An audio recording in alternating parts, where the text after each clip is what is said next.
قلبهم معلق في المساجد سبعة يذلهم الله يوم لا ظل إلا ظل إمام عادل شاب نشا في باب الله حتى وزن نزل قلبه معلق في المساجد بخاري شريف الحديث قلبه معلق في المساجد কিয়ামতের দিন আল্লাহর ছায়া অবলম্বন ছাড়া আর কোনো ছায়া পাবে না। ওই ছায়া আল্লাহ 7 শ্রেণীর লোককে ওই ছায়া আল্লাহ দান করবেন। এক নম্বর হচ্ছে ইমামুল আলেম, ইনসাফকার ইমাম।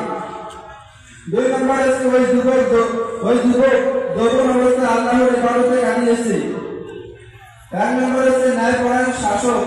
2 নম্বর হচ্ছে ওই যুবক যৌবন অবস্থায় আল্লাহর ইবাদত করে। 3 নম্বর হচ্ছে যারা আল্লাহর ভয়ে কান্না করে, জাহান্নামের ভয়ে কান্না করে। 4 নম্বর হচ্ছে যারা আল্লাহকে সবসময় স্মরণ করে, আল্লাহকে ডাকে।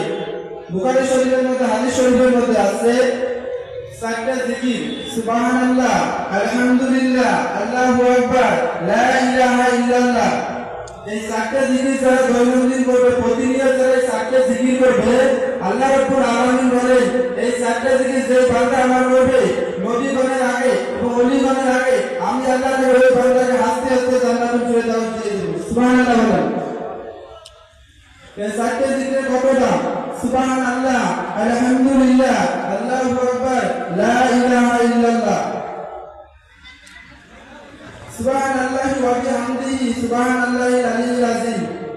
এই জিকিরটা কিয়ামত আল্লাহ বলছে এই জিকিরটা যারা সবসময় পড়বে, সুবহানাল্লাহি ওয়া বিহামদিহি সুবহানাল্লাহিল আলিয়্যিল আযীম। বুখারী শরীফের মধ্যে আছে এই জিকিরটা যারা পড়বে কিয়ামতের দিন তার নেকির পাল্লা আল্লাহ ভারী করে দিবেন। সুবহানাল্লাহ বলেন।